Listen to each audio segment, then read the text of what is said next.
All good. Give me 1 second.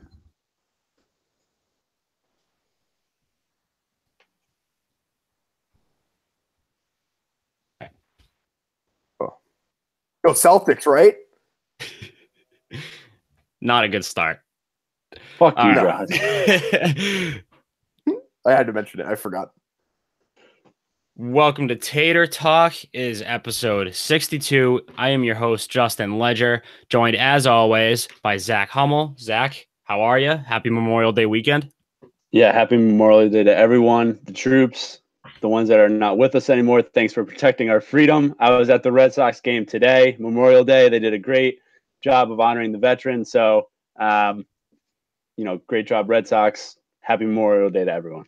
Absolutely. I couldn't have said it better myself. Graz, how's it going? Great. Long weekend. What a beautiful day it is. That's right. Long weekend, but no days off, as they would say in the podcast life. No days off. So let's just jump right into this here with our favorite stories from the past week in baseball. Zach, do you want to start here? Yeah, sure. My story is pretty simple. I picked up this guy on my fantasy team 2 weeks ago, and he's just been sort of one of these unsung players that I don't think gets enough publicity, and it's Scooter Gennett from the Reds. Okay. Yeah, so he went 5 for 5 in a game 2 nights ago, and then the next night he went 2 for 2. He had 7 hits in a row. This guy has a chance to win the batting title, average title in the National League. And I don't think too many people are talking about him just because he plays on the Reds. Would love to see him get traded to a contender. He's probably one of the top second basemen in the league, if not the top at this point. And no one really knows about him. So Scooter Gennett's having a great week, and I think he deserves more publicity. Yeah, the stats don't lie. He's been absolutely raking. I think he was my win your hot pick last week, and he had another week where he would absolutely be eligible for that award. I went in a different direction, so we'll talk about that later on in this episode. But I almost picked him, so that speaks to the kind of tear that Scooter Gennett is on right now. You talked about that 5 for 5 game, and that is he's no slouch. Like, that's not something. He already had that 4 home run game in his career. Now he has a 5 hit game under his belt. That's not the coincidence. This guy can actually rake. And it's like you said, since he's on the Reds, he's not getting the attention he deserves. So that's what we're here for on this podcast, to give some of those players the credit that they need. Like, he went 2 for 4 today, but it's like considered a bad day for him. It's crazy. Right. He's on one of these insane streaks. Yeah, I would expect him to be traded, right? Like, I don't see him being on the Reds long term at this point. Like, if they're smart, nothing against him, but if they're smart, they will trade him while his value is this high, I would expect. Oh, for sure. Yeah. Yeah. So my favorite story from the past week, and honestly, my favorite story maybe from the season so far, is this home run race with Mike Trout, JD Martinez, and Mookie Betts all at the top. I think Mike Trout just homered today to make it his 18th home run. JD Martinez homered today to make it his 17th home run. Mookie Betts didn't play these last couple games. Otherwise, he'd probably be tied with Trout right now with 18. Like, these 3 guys, and then there's others behind him, like Machado, Harper's right up there. All of these elite hitters are leading the league in home runs and are going to be racing for the top all season long. And probably I could see JD, Mike Trout, and Mookie all getting upwards of 50 homers this year. They've been absolutely raking out of their minds. Yeah, I actually think Betts is going to slow down, but I think Martinez and Trout will be there just because they have that opposite field power that Betts, he does have it in some stretches, but not consistently. So, and who knows about this injury he's been having? I know it's nothing serious. He said he pulled something, I think, in his hip or waist or something. Right. But I see Trout and Martinez being the guys that they can hit home runs off good pitches, which is what you need to end up hitting 50 bombs in a year. Yeah, the one JD hit today, he actually pulled. I think it was the second home run out of his 17 that he pulled. All the others were opposite field, which is an insane stat all by itself. But the one he pulled today landed in the Mass Pike. I swear to God, that thing was absolutely mashed. Yeah, it was mashed off the bat. And the guy next to me at the game was like, "That's the hardest hit ball I've seen all season." And he had season tickets, so that was saying a lot. And on the Yahoo Sports app, they said the ball only went 347 feet, and I was like, no way. That was like at least 400 at the least. So. No chance. Yeah, that thing was absolutely. It's not even about the distance for that one. Actually, it's just how hard it was hit. I think the exit velocity was like 112 miles per hour or something like that. So that's just insane. Graz, favorite story from the past week? You got one? Yeah, I have a favorite story. It comes from Twitter, actually, which is, a very reliable source. It was posted in my group chat. My story is, have you guys taken a look at Mike Trout's career lows? Because Mike Trout's career lows are 287/377 with 550, with 27 home runs and 75 RBIs with a WAR over 6. And was he hurt? I think he was hurt that year too, yeah. right? Okay. Yeah, no, I think it's like a combination of like all of his worst stats in one year. Jesus Christ, that's insane. And that is a fantastic year for literally anyone in the league other than Trout. All his career lows. Wow, that is actually very interesting. I didn't know that, but that just, again, we rave about Mike Trout on the show week to week, how he's better than people that are already in the Hall of Fame, and that stat you pointed out shows exactly why. So he just doesn't take at bats off. Like in that Yankees series, they'd be down or up by a lot, and he would just still be battling every at bat. He hits a lot of. It stinks for him. He hits a lot. Like today's game, they were losing, I believe, by a lot to the team they were playing, and he just hit a home run late in the game because he just doesn't take an at bat off. Yeah, and when he slumps, as soon as that slump comes to an end, he doesn't just break out of a slump. He does it in a major way. He went 5 for 5 also. We talked about Scooter Gennett going 5 for 5. He went 5 for 5 this week. I think he had a home run and 3 doubles in that game. So Mike Trout, when he gets out of a slump, he does it loudly. And you would expect him for the rest of the season to be MVP, without a doubt. I love Mookie Betts, but I just think sooner or later you're going to see the real difference between Trout and Betts. People are talking about Betts being the best player in the major leagues right now, and I think that's a mistake because we're going to see sooner rather than later that Trout is far and away still the best player in the league and is going to be for the next 10 years. All right, so those were our favorite stories from the past week. Now a top story from the past week was another PED suspension. This time it was Wellington Castillo, so not exactly on the same stardom level as Robinson Cano, but still a pretty good player and one of the better offensive players for the Chicago White Sox. So what do you got on this Wellington Castillo thing? And I think for me, my main takeaway from this is that PEDs are very much still prominent in baseball. It's just a matter of how good you are at hiding it. For sure. And it seems like it's more and more prevalent among the Dominican players, at least recently. You had the Starling Marte one a couple years ago, or if it wasn't last year. And Wellington Castillo, these guys, a guy like Wellington Castillo, is it worth it for him to take steroids? Probably, just because he's... Well, yeah, if you can get a good contract out of it, kind of pull the D. Gordon move, like all that.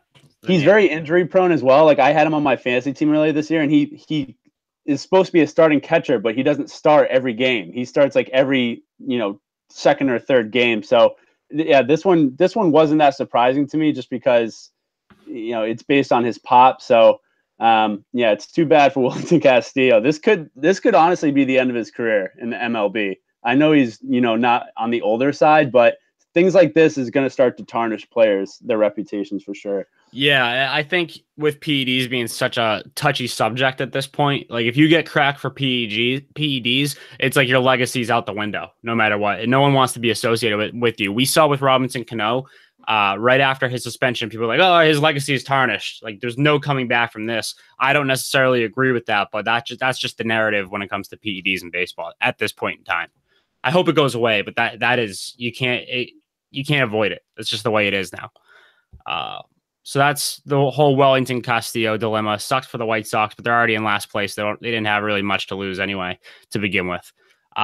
More players that teams are losing. So Yu Darvish on the DL for the Cubs. I don't know if there's a turntable for his return yet. Andrew Miller, same thing for the Indians. And Ronald Acuna got hurt the other day against the Red Sox. And I think he's actually scheduled to come back next week. So that's good news for the Braves at least. But Darvish and Miller are the two injuries that are really going to take a toll on the Cubs. I know the Cubs weren't really doing well with Darvish starting to begin with. Darvish was struggling pretty hard, but he seemed to be getting back on the right track. So that's kind of shitty news for him. As for Miller, I think that's a guy the Indians need if they're going to make a postseason run. So that to me, Andrew Miller is the biggest one in this group. For sure. I 100% agree with you. Miller is the biggest loss just because the Indians, a lot of their other bullpen arms have not been great, and they lost Shaw obviously in the off season. So yeah, Miller's the guy there. They haven't been playing well as it is, so they play a lot of close games. They're going to need him back. As you said on Darvish, the Cubs, I think they'll be fine. They'll be able to, get by without him. They had Mike Montgomery start today, and he did well for them. So they somehow piece it together. Epstein always does this. He finds these guys that other teams cast off, and they just end up pitching well for them. So I think they'll be able to right the boat until Darvish comes back. And that Acuna injury, man, I thought that was really serious. It looked like a hyperextended knee or something. And the fact that he was, writhing in pain on the ground, it was. I think everyone, even Red Sox fans, was like, "Oh my God, this is terrible," just because he's been such a great player. It's great to hear that he's fine, and he walked off the field on his own power, which gave me the inkling that he would be fine. But you don't want to see players like that get injured for sure. No, definitely not. And Acuna has been one of my. I know he hasn't had the best season so far, the best rookie year, but either way, it's just this whole Baby Brave storyline that we have going on between him and Ozzy Albies, who has been absolutely crushing it. Those two at the top of the lineup is just exciting to watch. Like a 21-year-old and a 21. I think one of them's 20 and one of them's 21, if I'm not mistaken. I might be wrong about that, but either way, it's right around that age. And so the Baby Braves thing has been awesome to see. And I would have been very upset to see Acuna get injured because obviously he's one of the biggest up and comers in baseball. So I'm glad he's going to be okay. So those are some names though that are very key to each team's success moving forward. So if Acuna or Darvish or Miller, if any of them, it ends up being more serious than the teams are letting it off to be, then I think that's going to seriously hurt these teams' chances moving forward. But one player coming back from the DL, or should I say already is back from the DL, is Dustin Pedroia. And then with him back, the Red Sox made a shocking move this past week. Or at least shocking to most. Some people seem to think it was the right move, and I disagree with that. And I'll get to that in a second. But Hanley Ramirez is no longer with the Red Sox. They DFA'd him to make room for Pedroia, meaning that they said goodbye to Hanley, and they kept Swihart. So they chose to go with Swihart and Moreland over Hanley, and that has a lot to do with the vesting option. It's the $22 million that the Red Sox are going to owe him after a certain amount of plate appearances. But I want your take on this, knowing everything about why the Red Sox dumped him. What is your take? And then we'll get to Pedroia in a little bit. But I want right now, what do you think about this whole Hanley situation? So I've never been a Hanley guy, but this definitely caught me off guard until I heard about the $22 million from the plate appearances, because then it made more sense for me. But Dombrowski and Cora, Dombrowski pretty much said this was a Cora decision. Cora came to him and said, we need to do something. Dombrowski was already going to do something, and Cora suggested the DFA Hanley Ramirez. So if it's coming from him, it makes me think there's something going on in the clubhouse. Now, I have a friend that said, oh, like Hanley Ramirez, how do you get rid of him? He's a team leader. Hanley Ramirez is a dog, first off. Like he is a bubbly personality. He's sort of out there, but he doesn't hit like a Manny Ramirez who had that same personality. He's not the same player we've had with guys that do that. If you're going to do that, you better hit 330 and hit like 40 bombs and 100 RBIs, and he's just not that guy anymore. Do I agree with him getting DFA'd? I'm still on the fence there, but if it gives more plate appearances to Mitch Moreland, who's been unreal, I'm all for that, because I'm a big believer in Mitch Moreland because he's been hot lately. Yeah. So my immediate reaction, and by immediate, I mean literally immediate, within probably 10 seconds of hearing the news, I tweeted that it was a dumbass move, which prompted people to argue and say that it wasn't a dumbass move and throw Hanley's stats at me like I don't know his stats from the past month. Look, I get Hanley's been struggling in May. I mean, struggling is to put it lightly. Like he's been absolutely trash in May, and he didn't have a great 2017 either. But it wasn't as bad as everyone else is making it up to be. He's done being the slugger he once was. I understand all of that stuff. However, if Hanley was willing, and there's no sign as of right now that he was or wasn't willing, we have no evidence to back it up. But if he was willing to take a bench role, why would you get rid of him? So that's what makes me think he had a talk with Cora or something. And Cora was like, look, we're going to put you on the bench. And then Hanley probably didn't take too kindly to that. Now, if that's the case, I have no problem with DFAing him. But if he was willing to take a bench role and have Moreland take his at-bats, there is no excuse for not DFAing Blake Swihart. He had no use being on the Red Sox. The Red Sox weren't using him, and they didn't need him.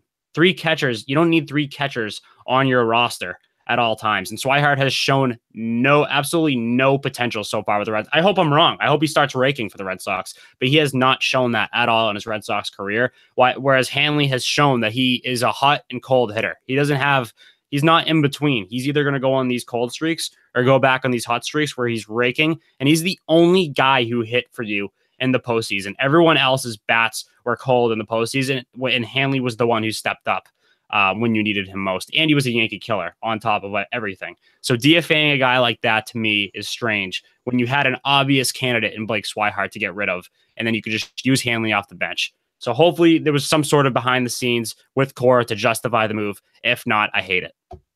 Yeah, I agree with you in that he is the best postseason hitter. He's been a great postseason hitter his whole career, and to that point, he's been great against the Yankees. One thing about Hanley, too, is he hits good pitching. There's a lot of guys on this team. Yes, you can hit bombs off guys that stink, like a guy like Aaron Sanchez today got shelled. He stinks. But when in the playoffs, when you're facing aces, you're facing the Klubers of the world, Verlanders, Charlie Morton, those kind of guys.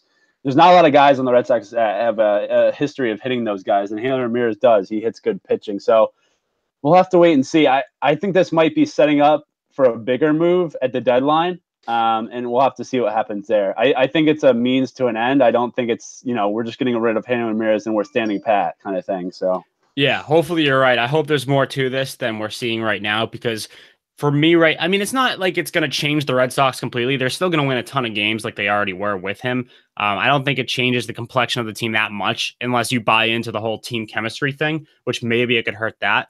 I'm not buying into it in that way. I don't like that argument that it's just going to ruin the team's chemistry, but I guess you just never know. So I guess I just can't wrap my head around the move other than the whole vesting option argument, which Dombrowski has come out and said that had no factor. Exactly, I think that's a lie. That's horseshit. Yeah, that's horseshit. But if he is coming forward and saying it's only a baseball decision, then I hate the move so much. If it's because of the vesting option, I can at least be like, okay, I get it's a business decision, but don't tell me that it's not because of the vesting option. And also, like, the fact that we're doing all this stuff for Dustin Pedroia, like, I love Dustin Pedroia, but he hasn't proven he can be like the starting second baseman on this team. He didn't play today again. Like, I understand they're slowing him back, but Eduardo Nunez hasn't been setting the world on fire either. So there's actually there's some holes on this team, like especially at the catching spot, as you mentioned, that need to be filled. And the fact that they did Hanley Ramirez this earlier in the season, DFA'd him, makes me think there's other things in the works. So, we'll see. And it'll be interesting to see if anyone picks up Hanley Ramirez in the first place. That was my question for you guys after that you guys were done ranting. Where does gut decision, where's Hanley going? No thought. Don't think about it. Say Rockies. Oh, wow. Okay. I actually think he won't go to a contender. I think he'll go to I'm thinking maybe the Twins or the White Sox, maybe. Can I give my honorable mention where I think he could go? Yes. Mets. I think it's such a Metsy move. That would be great. That would be great. The Mets would be the greatest team in 2012 history. Yeah. That's why I think it would be a Metsy move, because that just seems like something they would do. Someone just got hurt for them. I forget who it was, but that made me think about they could just pick up Hanley Ramirez. That's something they would do. Going back to Pedroia for a second, I feel like we've been doing a lot of, I love Pedroia, but we've been doing a lot of that lately, these last couple of years. The injury thing, I get that part. I have nothing, performance-wise, I have nothing against him. I think he showed us last year he's not really the leader we all thought he was through the whole Machado saga. But I'm not holding all that against him 100%. I do love Pedroia still as a personality and as a player.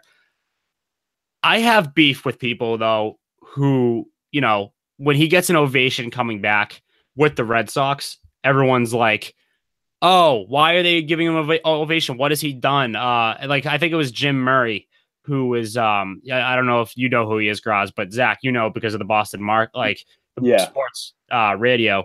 He tweeted something out along the lines of, sarcastically, oh, look at all these people giving the little leader a standing ovation, making fun of people for giving an ovation. Of course, Dustin Pedroia is going to get a fucking ovation in his return. Everything he's done for the Red Sox has been nothing short of amazing. And I know he's had his ups and downs, but he's won a World Series with you, 2 World Series with you. He's been an MVP for you. Why would you not give him an ovation? Even what happened in the disastrous season last year under John Farrell. Like you got to be better than that. I think if you're a Boston sports personality, and just respect Pedroia for the player he is. Yeah, I mean Jim Murray says a lot of stupid stuff, and that's because he's influenced by Felger and Maz on that show. Right. So I think, like you said last year, that turned a lot of diehard Red Sox fans off, that he was almost throwing his team under the bus in the Machado thing, saying like, oh, I'm not with these guys. Like they're doing this on their own. Right. Not to say that's right, but that did rub people the wrong way, especially in Boston. The kind of fans we have, that would affect them more than another fan base for sure. Yeah, definitely. All right, we'll move on here to another team in the AL East. The Tampa Bay Rays made a move. They've dismantled their roster this past year. And in the offseason, of course, they traded Denard Span and Alex Colomé, who was actually like one of the best relievers in baseball last year and the year before, to the Seattle Mariners. So I think this proves to me, first of all, that the Rays just they don't know what the fuck they're doing. That's to say the least. And secondly, the Mariners are not giving up, even with Cano being hurt, ineligible for the postseason, and with the whole PED thing. They're not giving up. They want pieces that are going to help them make a postseason run. And so they've been fine without Cano. I'm looking at the standings here. They're 8-2 in their last 10 games, so they have not missed a beat without Cano. Zach, I'm going to ask you, are the Mariners for real? I knew you were going to ask this question because they've been playing so well. And I think they are for real. And he's fallen into the trap. I think they are for real. And I'm saying that because I want them to overtake the Yankees and win that one game wild card game. I am worried about their starting pitching, but I don't think Cano is a big absence for them just because he is highly paid. He's, been the best second baseman in baseball, but I think they're a gamer team. I think they're actually built differently this year. Like a guy like Ryan Healy, I heard him on MLB Network the other day. He's a gamer. They have some great leadership. Zunino, he's not a great hitter, but he's a great leader. Mitch Haniger, another guy. They actually have some leaders on this team rather than just a bunch of good, talented players that don't really mesh together. So I think this team is a little bit different from the Mariners. They're winning close games. They say they're a very tight bunch in the clubhouse, and I think Span and Colomé are great pickups from them. And you said the Rays don't know what they're doing. I think they know exactly what they're doing, which is the craziest part. I mean, they're only a couple of games out of a wild card spot. I mean, they're almost 500. They're starting relievers in games. Fucked up other 500. Yeah, and it's just like they're doing all this weird shit, and we're all like, "Oh, what are the Rays doing?" But at the end of the day, I think this might end up paying. It's like the process for them. The Tampa Bay Rays are the baseball process. They're doing some weird shit, and it'll end up coming to fruition in like 3 or 4 years. Yeah, I mean, they're loading up on prospects, so God knows what they could be in a few years. They on the surface, it does look like they have no idea what the fuck they're doing when they're giving up all these big names for guys we've never heard of. But I will admit that down the road, those comments about them not knowing what they're doing could come back to bite me because I don't know. It seems like the moves are too crazy for them not to have some sort of plan. So maybe I should be giving him the benefit of the doubt in this case. Their pitching is absolutely terrible, and they're currently in a 12-inning game with the Oakland A's, and it's 0-0. Like, I don't know how they get in these close. I don't know how they score runs. I don't know how they keep other teams from scoring. It's just one of these enigmas. They didn't do the opener today, did they? And have that happen? Because if so, that is a huge. Okay. They had Archer pitch, so he's the only guy that doesn't get a reliever in front of him. It's him and Snell, and I think everybody else gets like a reliever starts in place of them. Which is, if you're a starter that they choose to throw the opener out in front of, that has to hurt, right? I mean, that's the biggest slap in the face you can get. Yeah. And I guess for fantasy purposes, you don't get the start. Like, you don't get a quality start if you don't start the game. So it's like frivolous to pick up any of those guys. Yeah, which I don't know why you would to begin with pick up any other Rays starter than Snell and it's like if your fantasy team blows if you pick anyone else up by Archer and Snell on the Rays for a starter. Graz, you were gonna say something? Yeah, 2 things. One, just to clue everyone in, update: Baltimore is 9.5 games behind the Tampa Bay Rays in the bottom of the AL East. I'm gonna be paying you $1 update. Anytime this is based on that, Graz. Whoa. No one ever said anything about interest.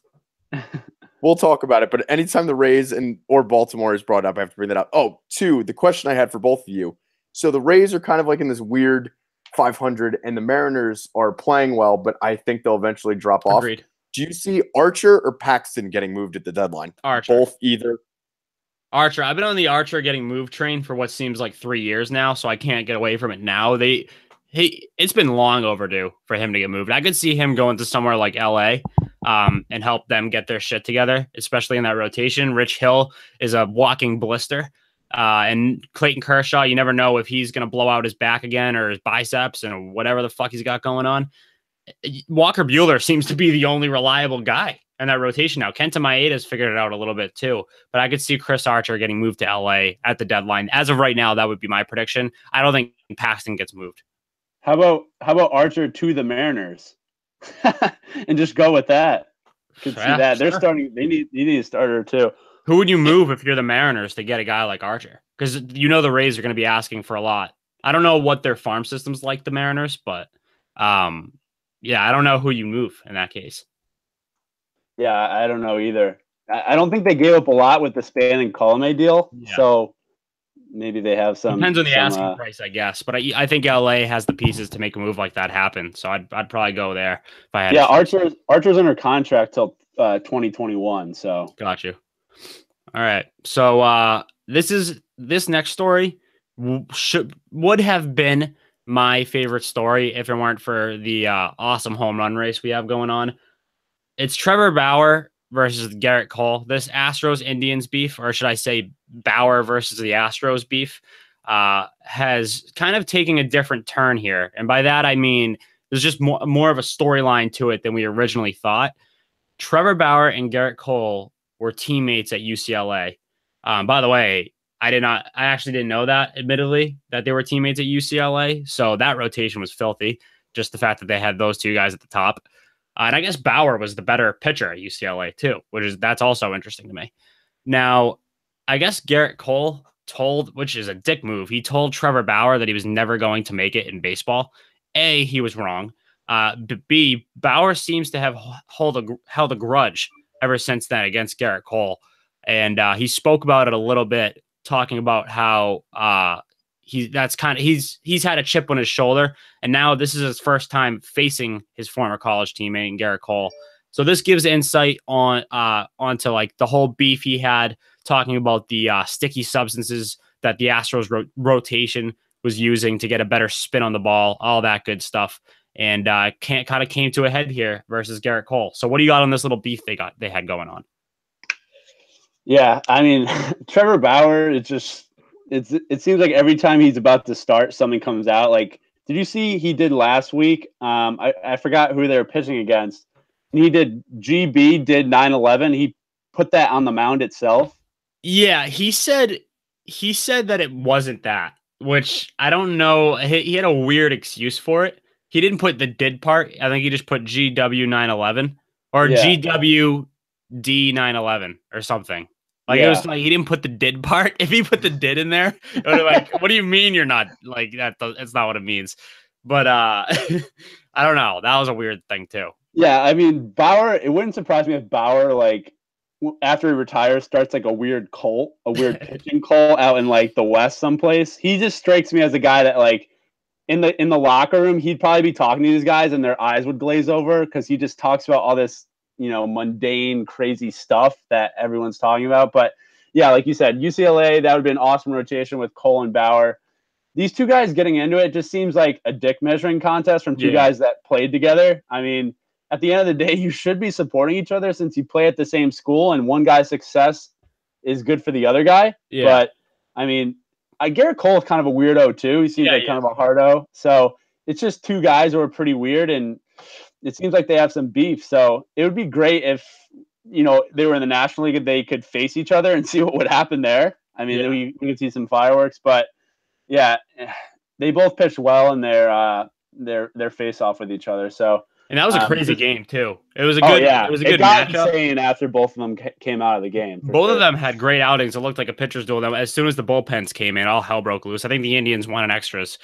Some random guy I've never heard of in my life hit the walk-off home run, so good for him. But my lasting impression with this is so good for baseball that these guys are having these beefs.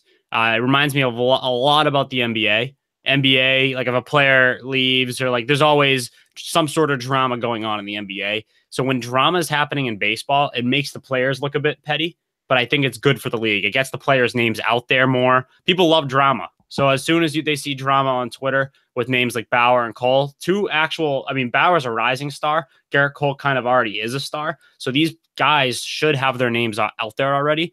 And drama like this only helps that happen. And so I'm a big fan of marketing players, players with personalities. I have nothing against Bauer or Cole. Bauer's an absolute psychopath and has said some dumb shit on Twitter, but I love it from a fan standpoint.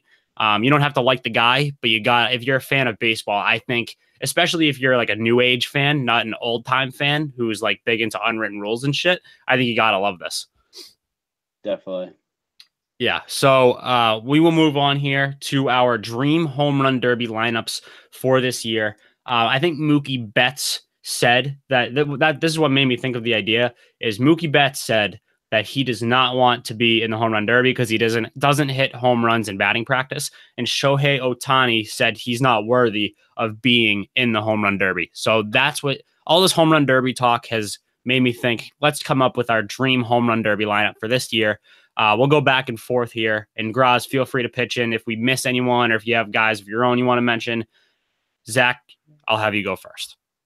All right, I'll start us off with Joey Gallo, just because I'm a guy that's more about the distance than the amount of home runs. So, I mean, with that being said, Joey Gallo is my guy. All right, I have Gallo on my list too, so we'll get Gallo out of the way. So that's 2 votes for Gallo. Yep. All right, so my next guy is one that I don't know if many people would put them. He's probably overlooked by many, but it's Javi Baez. I just think he's electric. He does have power, not more than other guys on this list that I'm going to get to, but he's a showman. So I want a showman in something like this, and a guy who I don't think he would really ruin his swing the rest of the year, the way that the home run derby seems to do to a lot of big name players. So I got Javi Baez in here. I think he's just an electric personality. That's a good one. Yeah, and he's been actually hitting a lot for power this year too. And he would just unleash in the home run derby. It'd be crazy. I'm gonna go with Bryce Harper. I mean, the All-Star games in DC this year, gotta have Bryce Harper in it. Yeah, I have Harper too. That's a no-brainer. So I was hoping that one of us would get to Harper sooner rather than later. So Harper, I have him. My next one is Giancarlo Stanton. You can't have a home run derby at this point, I feel like, without Giancarlo Stanton, because not only is he probably the most marketable player in baseball right now, not named Harper, of course, he's just, the power speaks for itself. So I want Giancarlo Stanton in the home run derby. If he's not in it, I'll be very disappointed. I'll have his teammate Aaron Judge. He's got to be in it too. Yep. I mean, it's the no-brainer there. No-brainer there. Now, I think we're going to get to a couple interesting ones here. I'm leaving Ohtani in this list. I want Ohtani in the home run derby. I have Ohtani too. Okay, yeah. So I want Ohtani. Our lists are similar, so that speaks like MLB should be listening right now to this because this Ohtani.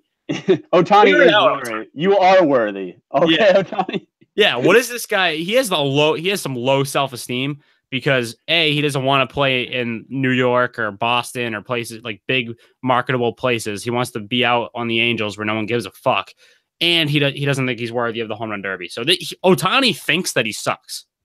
He should be hanging out more with Luis Valbuena on his team because Luis Valbuena, he does a bat flip when he hits a single to right field. Luis Valbuena thinks he's the second coming of Babe Ruth or like yeah. Just it's amazing. It's amazing. Did I already go? Should I go again or I don't even know. I said Ohtani. Okay. So my next one is JD Martinez. The Oppo pop. I want to see that. I bet this guy, I have never seen him take BP. I want to see JD Martinez take a home run derby fastball 460 feet opposite field. Like his power, I knew he was an all around hitter. I didn't know he had this kind of power until this season, getting to see him up close and personal.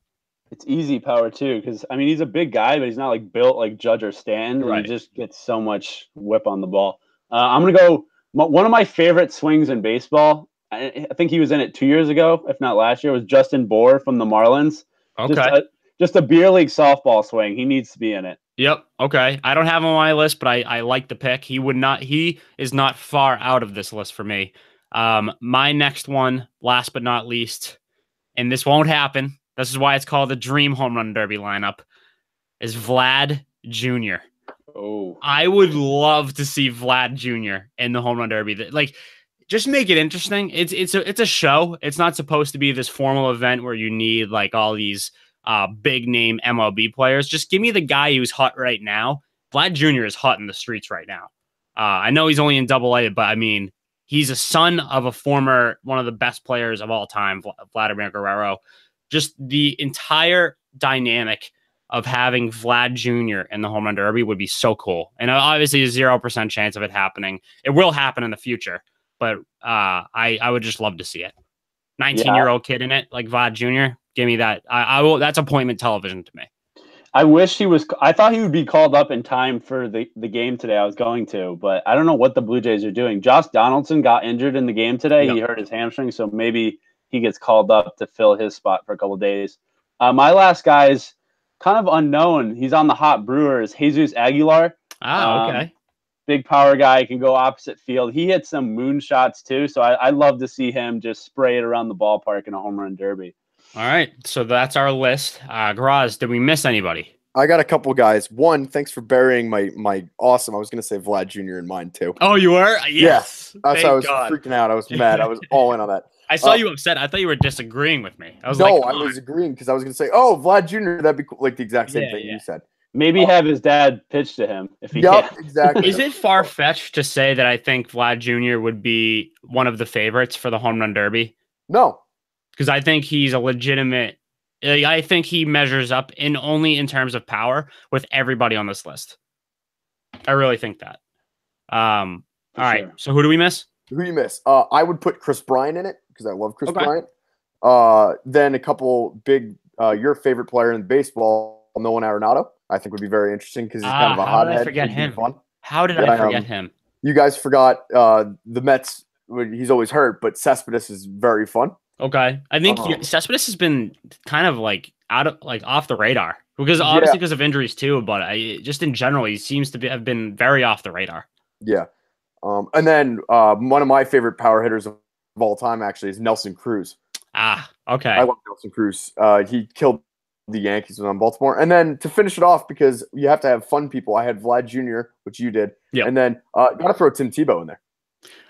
Okay, I see where you're going with that. I like. Gotta get the fans to the ballpark. Yeah, exactly. That's my argument is with Vlad Jr. is just it's a show. Give people what they want. Vlad Jr. and Tebow in the finals of the Home Run Derby would be the most legendary thing of all time. Has anyone ever swung and missed in a Home Run Derby? Because Tim Tebow would be the first to do so. Yeah, but then he would crank out 12 dingers. Yeah, exactly. I don't know if I don't think I've ever seen it. Over under 5.5 home runs for Tebow in the Home Run Derby. Oh, over. Under. Right? Oh, I'm going over. I'm going way over. This will be on a poll question. Stay tuned. There's also a new format in the Home Run Derby, which makes it like a harder question to answer because it's more complex now. It's not outs. It's a timer and all that shit. So, yeah, I don't know. That's a tough ass question, but I'm gonna actually go. I'll give him like 9 homers. Give him 9. All right. So we will move on to duds and when you're hot segments. Starting with the duds, I will go first, and my dud of the week is Tyler Chatwood of the Chicago Cubs. Absolutely atrocious. And this hurts the Cubs because now with Darvish out, they got to rely on Chatwood to step up, and he has not. He 2 starts this past week. He's been 0-1 with 11.34 ERA, 3.94 WHIP. Not very good. And to put it plainly, the Cubs need more out of Tyler Chatwood, a guy who I thought was a very good pickup for them in the offseason has very much not been a good pickup. Yeah, he pitched last night and he didn't do that well either. Yeah. So, mine's another pitcher, another offseason pickup that people thought would be big, and it's Greg Holland from the Cardinals. Yeah. He just got put on the DL too, I think. Yeah, it might be a sympathy DL because he's been absolutely terrible. Something had to be wrong with him. This past week, he's pitched 5 innings, 10 hits, 8 runs, and he's walking a lot of guys, which he's never used to do. He's used to has that killer changeup. He's been leaving it up in the zone, giving up home runs. So Greg Holland, he's my dud of the week. Great pick, and both picks were from. We've been doing a lot of like rivalry dud of the weeks. Like we've had a couple Red Sox Yankees dud of the weeks. We have a St. Louis Cardinals Chicago Cubs dud of the week combo. So yeah. Well, when you're hot, Zach. Who do you got? Mine is a rookie, former high draft pick from the Pirates, Austin Meadows. Okay, nice.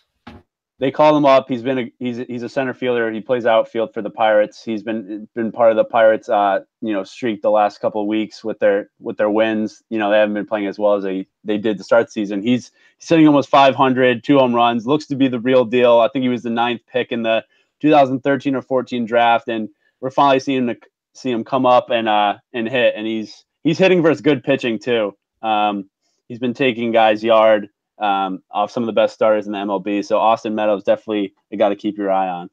Yep, and my pick happens to be a rookie as well, Gleyber Torres. How can you look past what he's been doing? 4 straight games with the home run this week, 5 homers in all with a 1.586 OPS. I expected Torres to be an outstanding player. I did not expect him to have this type of power. Graz, being the Yankee fan here in this conversation, did you see this coming at all? Like, how far has he exceeded your expectations? Not power wise.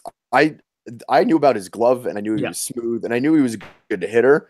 But power wise, I'm surprised how well he's been doing. They talk about him being an all around player where he's not a superstar at any one task, but he's amazing at everything. Andrelton Simmons-esque? Simmons, Cano is what I always hear. Okay. So you think, okay, I never pictured him as a Cano, and I think that has a lot to do with Cano. I always think of as, yes, he's smooth, but he's always had the power. Torres, I don't know if anyone saw the power coming. I would say those are the 2 differences there. He kind of reminds me of like Yohan Moncada, the way he's like stocky kind of and built, but I mean, he's better than Moncada is right now. So yeah, way better. He kind of is what people thought Moncada could be, Yeah. All right. So I think on that note, we got to move on to the Graz mailbag to wrap things up. So Graz, hit us with it. I got a couple mailbag questions. One, okay, I'm going to hit you guys with just the absolute meanest question I've ever asked you guys on this show. All right. Are you guys ready? You might kick me off. I might get fired. I already know what it's going to be. So you got to with. Which team will cause the Red Sox to continue the trend of Boston teams getting so close to a championship, but then falling humbly in defeat? Can you repeat that? I know it was. I heard most of the question. One more time. Who is going to end the Red Sox season, I guess, is the question, when they get really close to a championship, just as all of the Boston teams have done in the past couple Assuming months. they lose. Assuming they lose. Okay, good answer. I would go with the Astros. I'd go with the Astros there. That's the easy answer because the Astros are one of the best teams in baseball, and it's already happened before. So whatever. That's exactly what I was going to say too. I think it's the Astros from the AL. That's and because I don't want to say Yankees. It's because I don't want to say Yankees. I will never say Yankees. Oh, Yankees will lose the play-in game probably. The fact that you don't think the Yankees are winning the division is ludicrous to me when they're going to trade for Madison Bumgarner, but that's a whole different story. Fuck? Where did that come from, Gross? This is my ridiculous hot take. Is that under the ground source? This is a very under the ground source. It comes from the deep monologues of my mind, where I just come up with these ideas. Trusty source. We need to pitch really badly, and Madison Bumgarner's the man. Okay.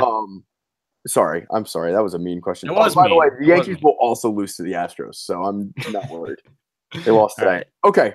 Verlander, Actually, nasty. More fun. Verlander. It is a question about Verlander. All right. Did you see Verlander's hat tip, and what did you guys think about it? Loved it. This goes back to what I was saying about players having personalities. I think Verlander, especially within the last couple years, has become a big time, like he loves to talk, and he's not afraid to share his opinions about anything and everything. And whatever, I like it. I like how he's a fiery guy. I like how he has a chip on his shoulder for no reason whatsoever. So I like the hat tip. Yeah, especially against the Yankees. I liked it too, and it's not even like he went complete game, like shutout, greatest performance ever. It was like he went 6 innings, gave up a run, 6 strikeouts, and he's still tipping his cap to the Yankees because he knows their fans are all douchebags. Yep. So. I'm not going to disagree with you on that. It's the second greatest hat tip of all time, behind Trevor Bauer's hat tip going 4 2/3, giving up 3 runs in the playoff game. And that's why I love Trevor Bauer so much. And then I read more on him, and now I'm all in. So, Trevor Bauer might think he's better than anyone else. In major leagues. Yeah, I think he thinks he's like the second coming of Justin Verlander or something. He is by far the best drone pilot in the MLB. Yeah, that is actually a little known fact about Trevor Bauer. He does like to fly drones. That people forget that. Sure. Okay, 2 more Astros-based questions because they're playing the Yankees, and I've been having this. Number 1, who are they getting at the deadline to help their bullpen? Their bullpen is awful. That game against Cleveland, they coughed up badly in extra innings. They got to find someone. Zach, I'll let you handle this question first. Yeah, so one guy I think they'll target is Nate Jones from the White Sox. He's a right-hander. I think he's solid. And at the end of the day, I think Ken Giles is good enough. They just need to get him in the right mindset. I mean, when someone's punching themselves in the face after a bad outing in the middle of, April, that's a red flag. Yep. So I think they just need to get their bullpen guys right. Davinsky's good. I'm not a big Will Harris fan, but I think Giles is good enough. I think they just need a guy to get their bullpens guys' heads out of their asses. Yeah, that was going to be my answer. Is I think they're fine, and I know that might be naive to say, but I mean they're the defending World Series champs. They're going to figure it out. I don't think Ken Giles is going to figure it out necessarily. They might have to go in a different direction when it comes down to the wire. When a guy is, like you said, Zach, when a guy's punching himself in the face, that is a big red flag. And you never want to see that happen to one of your key bullpen guys. But overall, I just think this team is too good. Every team, it seems like even the Astros has their they have their ups and downs, and their downs can be amplified by a lot. I just don't expect the Astros to be this shitty bullpen wise in the second half of the season. I just think things get worked out over a period of time. And then things will be figured out. So, and the other part of that is I can't think of any bullpen pieces that would really go immediately get to the Astros and fix everything. So I'm just going to go with the answer that they figure it out on their own. Keep your eye on Brad Brach too from the Orioles. I think he'll move, if not the Astros, and another. Maybe Brad Hand if they really want to make a splash, because I can't see that guy on the Padres all that much longer.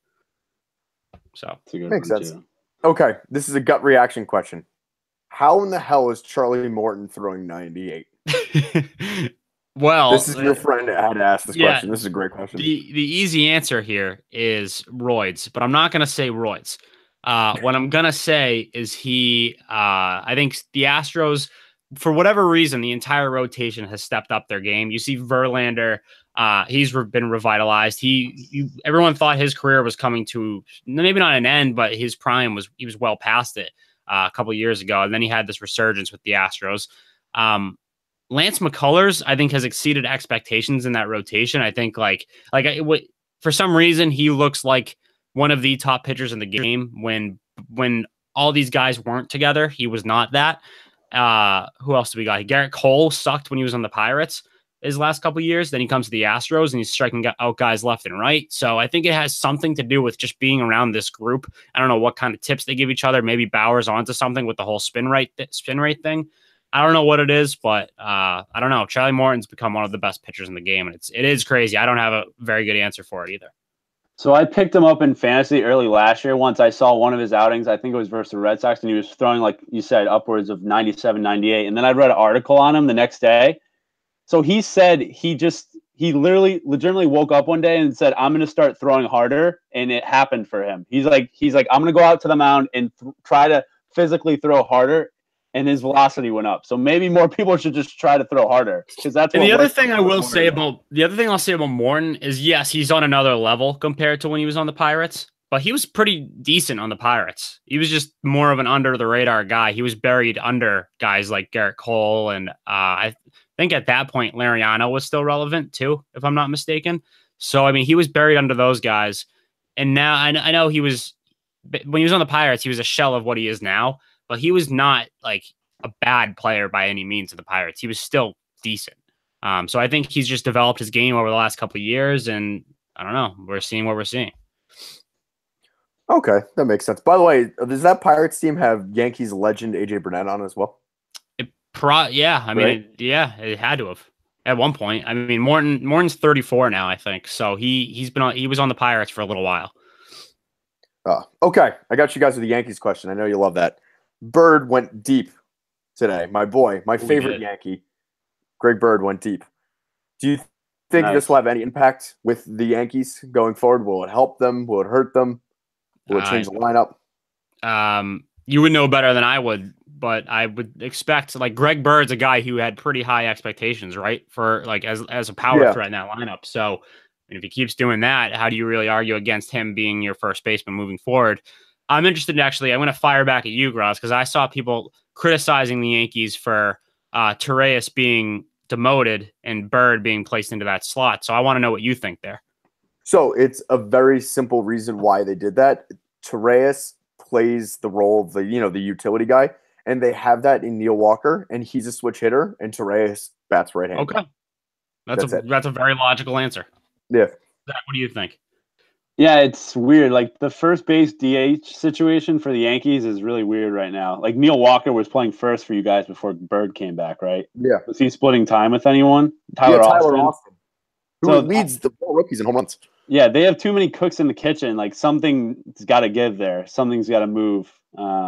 And Stanton's looked really bad in the outfield. So he's got to age more. Yeah, that's what I'm saying. It's weird too because I keep seeing like Giancarlo Stanton is like worlds ahead of JD Martinez in terms of defending. Like that's an argument people are throwing out there. Yeah, I know JD Martinez is not a premier left fielder by any means, but we're gonna go out there and say like Stanton's far and away better. Is that really what we're gonna use as an argument against JD Martinez? I think Stanton's in a better location wise because left field at Fenway is a horror show for even good left fielders. Yeah, exactly. And I think they're about the same defensively. Yeah, I mean, Stanton actually, when he was with Miami, he was decent. I mean, he has, if you look at the advanced stats like defensive runs saved, Giancarlo Stanton is like, he's right up there. I mean, he's right below Jackie Bradley Jr., believe it or not, in defensive runs saved since like 2014 or something. So, Graz, what's your opinion on Romine too? Like Gary Sanchez is getting to the point where like it's hard to keep him in the lineup, and Romine's been hitting really well too.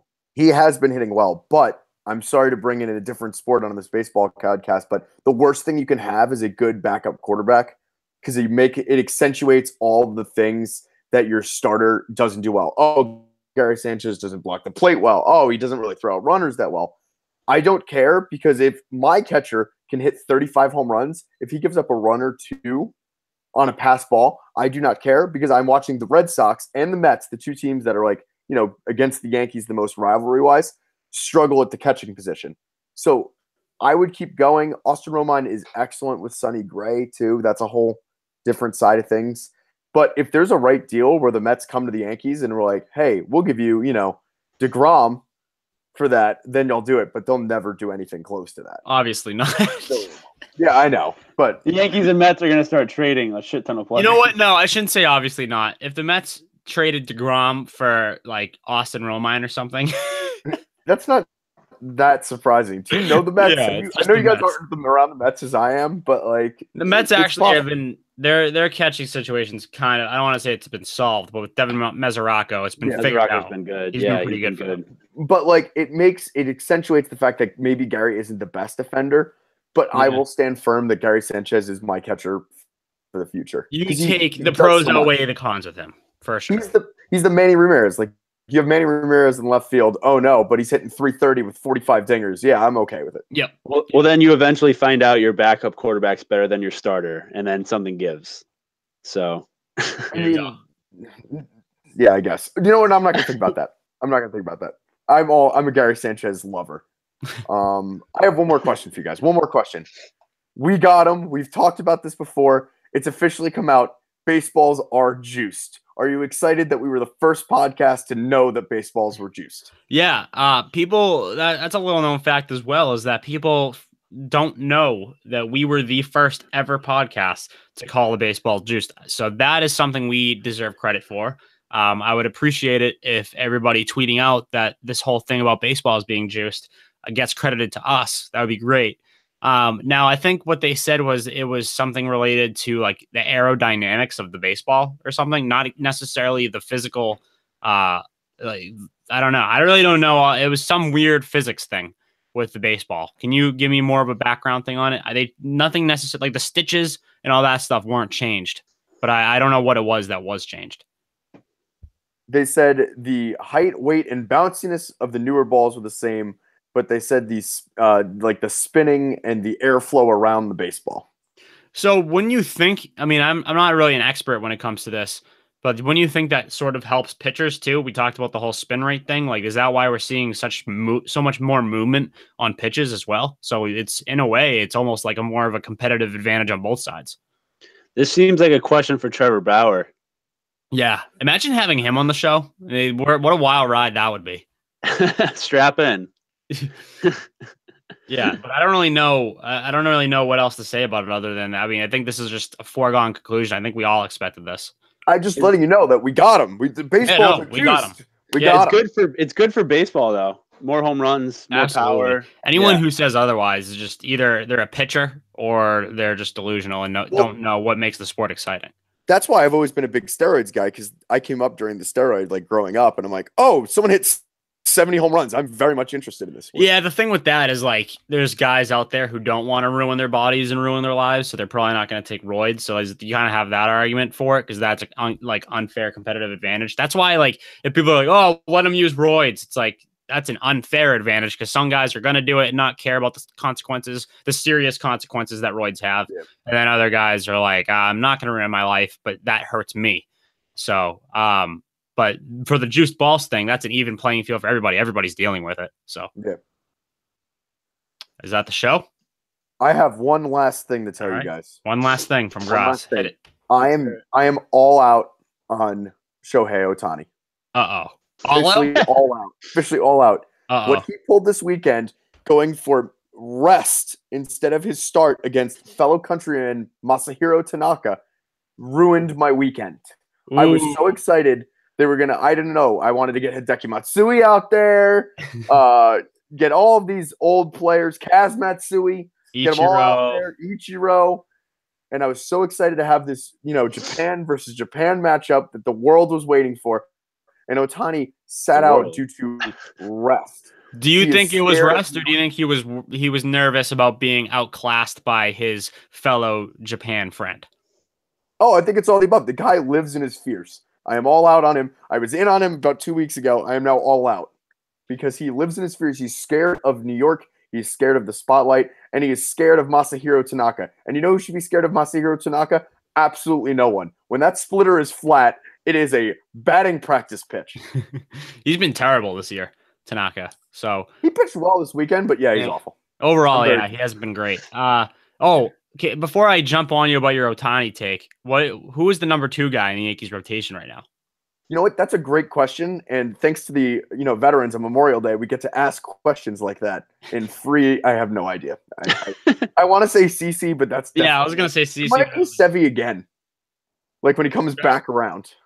All right, so that's a situation the Yankees are gonna have to figure out. But as for Ohtani, I was gonna actually jump on you for the take until I realized it was Tanaka that he was supposed to pitch against. That actually makes me think there's a conspiracy behind that. Maybe it wasn't for rest, because I did read up on the rest thing and I took it, like, I believed him, because a two-way player, I think that is a grind at some point.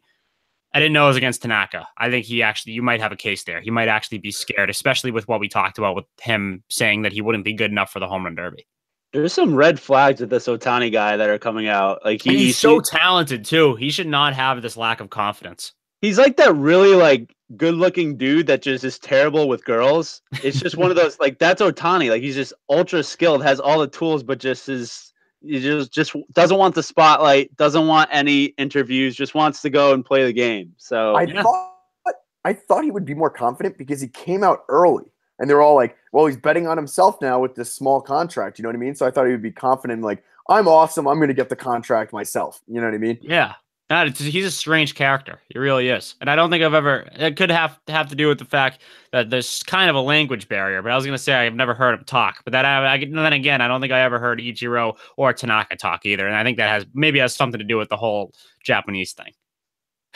Now that I think about it. Yeah, it could be a show with that.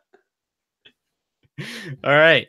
I believe that is the show, Graz, unless you got another last thing for us. That's it for me. All right. So we'll wrap it up there. Be sure to subscribe on iTunes, follow us on Twitter, Instagram, Facebook, all that good stuff. And we will see you guys later. Peace.